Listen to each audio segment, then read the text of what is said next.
Hi friends, welcome to my YouTube channel. ఎలా ఉన్నారు అందరూ? Happy teachers day my dear family members. ఈరోజు మన రెసిపీ నాటుకోడి పులుసు. చాలా అంటే చాలా టేస్టీగా ఉంటుందండి. మన రెసిపీని ప్రిపేర్ చేసే విధానం ఓసారి చూసేద్దాం. పొయ్యి మీద గిన్నె పెట్టి నూనె వేసుకొని దాంట్లో 4-5 పచ్చిమిరపకాయలు వేసి ఒక మీడియం సైజు 6 వరకు ఆనియన్స్ వేసుకున్నానండి.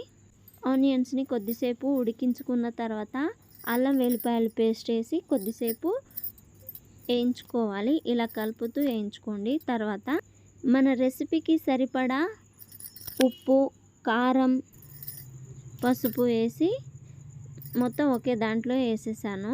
అవి లోపటేసేసి కలుపుతూ వేయించుకోవాలి. టమాటా వేసి కొద్దిసేపు ఉడికించుకోవాలి. ఇలా కలుపుతూ ఉడికించుకోండి.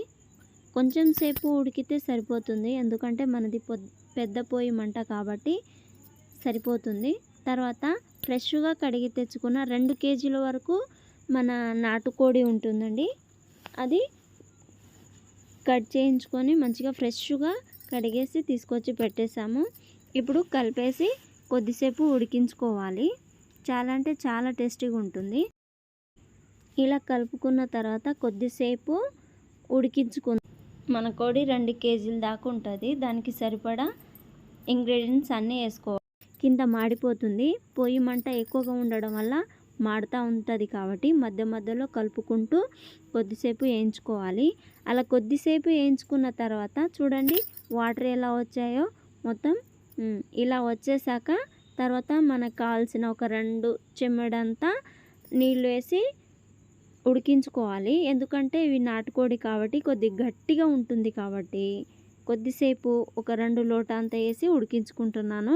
తర్వాత టేస్ట్ కోసం కొబ్బరి మసాలా పౌడరు, దీంట్లో చికెన్ మసాలా యూజ్ చేశాను, ధనియాల పౌడర్ కూడా యూజ్ చేశాను. తర్వాత కొద్దిసేపు ఉడికించుకోవాలి. చాలా అంటే చాలా టేస్టీగా వస్తుంది. చూడండి ఎంత ముక్క ఉడికేంత వరకు ఉడికించుకోవాలి. ఇంకా పులుసు కూడా కొద్దిగా దగ్గర పడ్డది.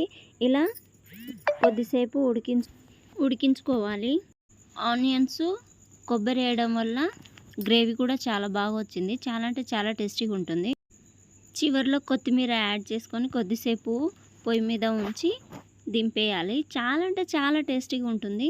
మనం ఎక్కువ మంటని యూజ్ చేస్తూ ఉడికించుకున్నాం కాబట్టి కర్రీ కూడా టేస్టీగా వస్తుంది. ముక్కలు మంచిగా ఉడుకుతాయి. ఎంత బాగుంటుందో.